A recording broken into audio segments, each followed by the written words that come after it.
and welcome to this next slide about the case history of the patient. Now we're going to add some more information on the history with regards to this patient. So far we have discussed about the case, keeping in mind the clinical findings, ECG and chest X-ray findings. We have got some additional information about the patient. It is found out that her cholesterol levels were 300 mg per deciliter. Normal are up to 180 mg per deciliter. So this is to say that she had hypercholesterolemia. So we'll talk a little bit about hypercholesterolemia. What is hypercholesterolemia? Hypercholesterolemia is a lipid disorder in which your low density lipoproteins in the blood, LDL or bad cholesterol, is too high. This makes deposition of fat in arteries, which is called as atherosclerosis, which puts the person at a higher risk of heart attack and stroke. Atherosclerosis is the main cause of cardiovascular disease, which is the reason for more deaths than anything else in the world.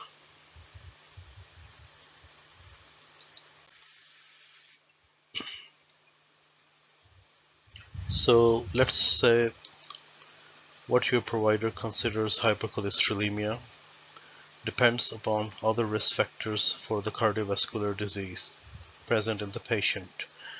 Providers classify all of these as high levels of low density lipoprotein cholesterol. Cholesterol level of 190 mg per deciliter or higher without other risk factors.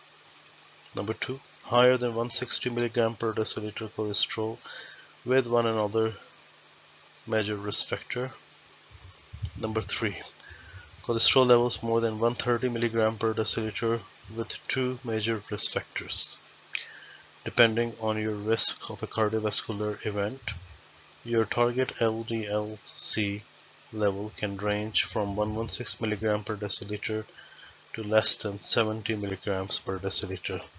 That is the level of low density lipoprotein C.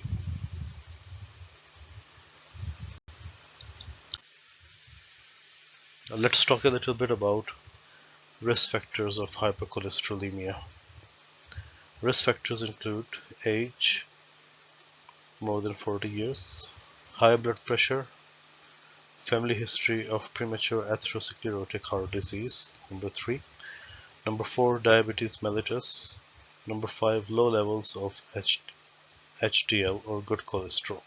So all of these 5 risk factors, age, high blood pressure, family history of premature atherosclerotic heart disease, diabetes, and low levels of HDL or good cholesterol are considered to be risk factors of hypercholesterolemia. Are hypercholesterolemia and hyperlipidemia the same thing? The answer is no. Hypercholesterolemia is a type of hyperlipidemia that focuses on high LDL-C. Hyperlipidemia includes various disorders that feature high levels of fat in your blood, not just the LDL, low density lipoprotein.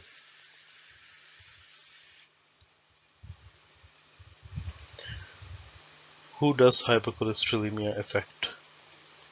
So let's have a look at which patients or groups are at a higher predisposition to be affected by hyperlipidemia, develop hyperlipidemia. You are more likely to get high level of LDL-C if you are older than 40 years of age. Number 2, ethnicity. More higher in Asian, Indian, Vietnam and Filipino groups. Number 3, postmenopausal groups.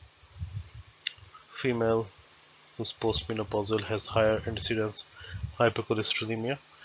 5, woman or person assigned female gender at birth.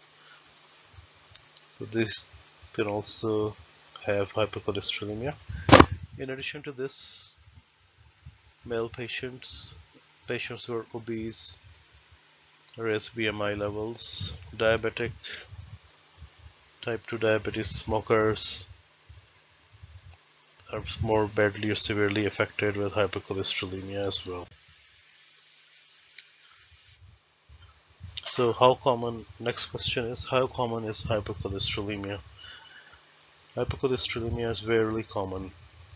About 1 in every 20 people has hypercholesterolemia. 1/3 of American adults have high LDL-C. How does hypercholesterolemia affect the body of the patient? Causes adverse effects. Hypercholesterolemia can lead to cardiovascular issues such as stroke, coronary artery disease, and peripheral arterial disease. So this is the last slide in this lecture. I hope we were able to learn something new about hypercholesterolemia, and we'll further proceed with more aspects about hypercholesterolemia in next slides. Thank you very much for watching, and see you soon then.